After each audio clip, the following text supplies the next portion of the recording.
국내 증시에서 황금주로 불리던 종목이 있습니다. 바로 LG생활건강입니다.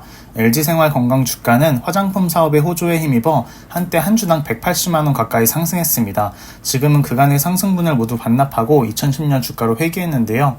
최근에는 다시 반등하는 모습을 보이고 있는데 LG생활건강 주가가 이대로 상승 추세를 이어가면서 기사회생 하주가 될지 아니면 그대로 나락갈 주가 될지 한번 자세히 살펴보겠습니다. LG생활건강이라고 하면 되게 화장품과 생활용품 사업만 영위하는 걸로 알고 계신 분들이 많은데요. 앞서 소개한 두 가지 사업뿐만 아니라 음료 사업도 함께 영위하고 있습니다. 사실 음료 사업은 2007년에 한국 코카콜라 보틀링을 인수하면서 시작했는데요. 2007년 이전까지만 하더라도 LG생활건강은 화장품과 생활용품 사업만 영위했습니다. 문제는 당시 화장품 사업이 계절에 따라 수요가 급등락을 반복하면서 매출 등락폭이 컸고 생활용품 사업 역시 좁은 내수 시장으로 인해 전망이 그리 좋지 않았습니다. 그래서 2005년에 LG생활건강 대표로 취임했던 차석용 전 대표가 전체 매출을 안정적으로 우상향시키면서도 수익성을 개선할 목적으로 음료 사업에 뛰어들었습니다. 그 결과 현재 LG생활건강은 화장품과 생활용품, 음료 사업이 각각 30에서 40% 정도씩 고르게 매출을 내면서 안정적으로 성장하는 회사가 되었습니다. 지난해 기준 각 사업 부문별 매출 비중을 살펴보면 화장품이 41%로 가장 높고 생활용품이 32%, 음료가 27%를 차지하고 있습니다. 앞서 LG생활건강 주가가 화장품 사업의 호조에 힘입어 한 주당 가격이 180만원 가까이 상승했던 적이 있었다고 말씀드렸는데요. 각 사업별 매출 추이를 길게 늘려보면 생활용품과 음료 사업은 지난 10년 동안 서서히 증가한 데 반해 화장품 매출은 크게 급등했다가 단기간 내에 급격하게 꺾이는 모습을 보인 걸 알 수 있습니다. LG생활건강 주가 추이와 화장품 사업의 매출 추이를 함께 놓고 보면 중간에 LG생활건강 주가가 급등락을 반복하기는 하지만 추세적인 흐름은 화장품 사업의 매출 흐름과 비슷한 모습을 보였다는 것을 알 수 있습니다. 따라서 앞으로의 LG생활건강 주가를 전망하려면 매출 비중이 가장 높으면서도 주가 흐름과 비슷하게 움직이는 화장품 사업을 중점적으로 살펴봐야 할 것 같은데요. 최근 LG생활건강 주가가 오르는 것도 이 화장품 사업의 전망이 개선되고 있기 때문입니다. LG생활건강의 주요 화장품 브랜드로는 더후, 숨37도, 오휘, 빌리프, CMP, 더페이스샵 등이 있는데요. 이 중 더후의 매출이 전체 화장품 매출의 약 50%를 차지하고 있습니다. 다시 말해 LG생활건강 화장품 사업의 실적이 개선되려면 더후가 잘 팔려야 한다는 것입니다. LG생활건강의 더후 시리즈는 2003년에 출시되었는데요. 2006년에 배우 이영애 씨를 광고 모델로 내세우면서 프리미엄 한방 화장품이라는 이미지를 구축해 나갑니다. 이 브랜드 전략이 주요하면서 더후가 명품 화장품 브랜드로 성장하게 됩니다.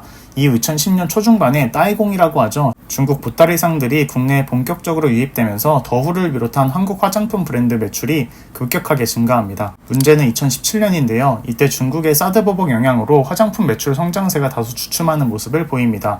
이후 재차 한국 화장품 수요가 늘어나는가 싶더니 코로나 국면 이후부터는 중국 내에서 자국 브랜드 선호 성향이 강해지는 이른바 거차오 현상이 나타나면서 더후를 비롯한 한국 화장품 수요가 급감합니다. 이 같은 시장 환경 변화는 LG생활건강 화장품 매출 흐름에 고스란히 반영되는데요. 2010년대 중반까지만 하더라도 LG생활건강의 화장품 매출 성장률은 25에서 27%로 매우 높게 나오는데 2017년에는 6%대로 급격하게 줄어듭니다.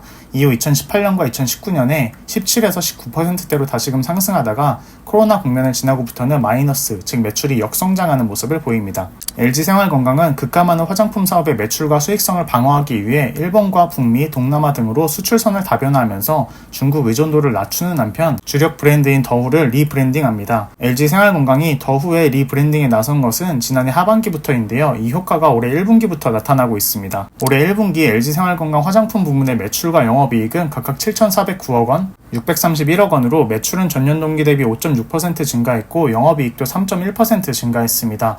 각 국가별 매출 추이에서도 중국 실적이 크게 개선된 것을 확인할 수 있는데요. 올해 1분기 LG생활건강은 중국에서 전년 대비 9.9% 증가한 2,135억 원의 매출을 올렸습니다. 여기에 일본 931억 원, 기타 지역에서 861억 원을 추가하면서 기존 대비 중국 의존도를 낮추는 모습까지 보여주었는데 한 가지 아쉬운 것은 북미 매출이 전년 대비 10.9% 감소하면서 1,216억을 올리는데 그쳤다는 것입니다. 또한 여전히 중국 비중이 높다는 것이 우려 요인으로 작용하고 있습니다. 앞서 말씀드린 바와 같이 현재 중국 내에서는 자국 브랜드를 선호하는 현상인 거차오 문화가 하나의 트렌드로 자리 잡아가고 있습니다. 따라서 LG생활건강의 1분기 화장품 사업의 실적 호조세가 하반기에도 이어질지 주의 깊게 살펴봐야 할 것 같습니다.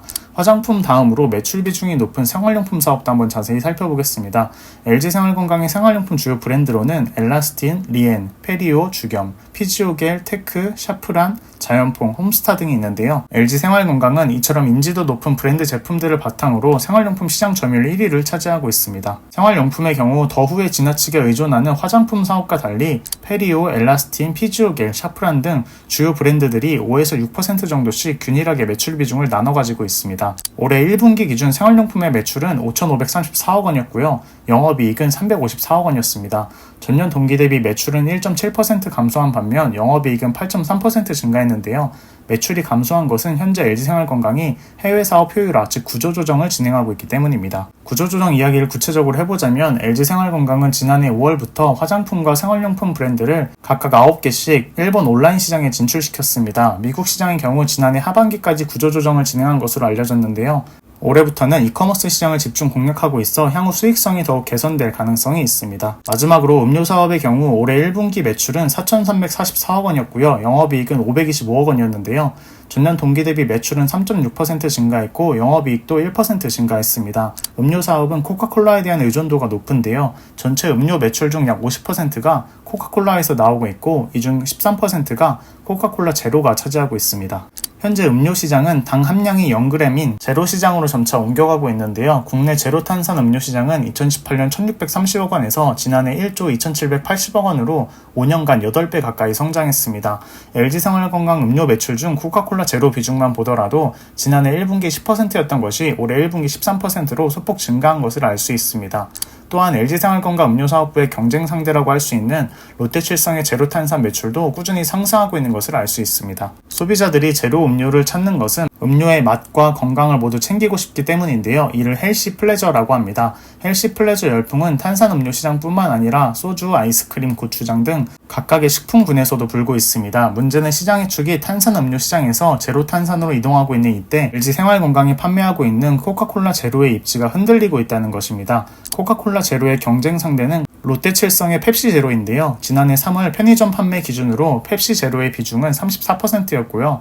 코카콜라 제로의 비중은 32% 정도였습니다. 물론 이 지표는 슈퍼나 대형마트, 음식점 등을 제외한 것이기 때문에 이 지표 하나만 가지고 펩시 제로가 코카콜라 제로를 이겼다고 단언할 수는 없습니다. 그러나 과거 압도적으로 높은 지위와 브랜드력을 보유하고 있던 코카콜라가 제로 시장으로 옮겨가면서 그 영향력이 점차 축소되고 있다는 점은 주의 깊게 살펴봐야 할 것 같습니다. 개인적으로는 단기간 내에 코카콜라의 지위와 브랜드력이 약화될 가능성은 낮다고 보고 제로 탄산 시장 자체가 확대되는 구간에 있다 보니 LG생활건강 음료 사업의 매출 역시 급격하게 감소할 가능성도 낮다고 봅니다. 다만 전체 음료 사업에서 코카콜라가 차지하는 비중이 50% 정도고 또 이 중 코카콜라 제로가 차지하는 비중이 13% 정도라는 점, 즉 단일 브랜드에 대한 의존도가 높다는 점은 개선해야 할 점으로 보입니다. 정리하면 LG생활건강의 화장품 사업은 더후의 리뉴얼 효과 덕에 1분기 양호한 실적을 냈지만 앞으로도 실적 상승세를 이어가려면 일본, 미국, 동남아 등 중국을 제외한 기타 국가의 매출 비중을 더욱 높이는 한편 더후에 쏠려있는 단일 브랜드 의존도를 낮출 필요가 있어 보이고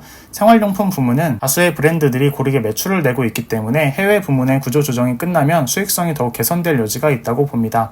마지막으로 음료 부문은 화장품과 마찬가지로 코카콜라라는 단일 브랜드에 대한 의존도가 높으나 코카콜라 제로로 시장 변화에 잘 대응하고 있고 제로 시장 자체가 확대되는 과정에 있다 보니 급격한 매출 하락과 수익성 악화 현상이 나타날 가능성은 낮다고 말할 수 있겠습니다. 따라서 LG생활건강에 관심이 있으신 분들은 화장품, 특히 더후의 중국 판매 비중과 기타 국가들의 매출 비중을 중점적으로 살펴보시면서 매매 여부를 결정하시는 게 좋을 것 같습니다. 오늘 영상은 여기까지입니다. 본 영상이 도움이 되었다면 좋아요와 구독 버튼을 눌러주시기 바랍니다. 영상 속 자료들은 투자자의 증권 투자를 돕기 위해 배포되는 자료입니다. 영상 속 자료와 이미지, 영상에 대한 불법 복제 및 배포를 금합니다. 또한 본 채널과 영상에 수록된 내용들은 신뢰할 만한 정보 출처로부터 얻은 것이지만 본 채널은 자료의 정확성과 완전성을 보장하지는 않습니다. 따라서 상계의 자료와 영상은 어떠한 경우에도 구독자 및 시청자의 투자 결과와 관련된 법적 책임 소재에 대한 증빙으로 사용될 수 없음을 알려드립니다. 끝으로 모든 투자의 결정과 이에 대한 결과의 책임은 투자자 본인에게 있음을 알려드립니다.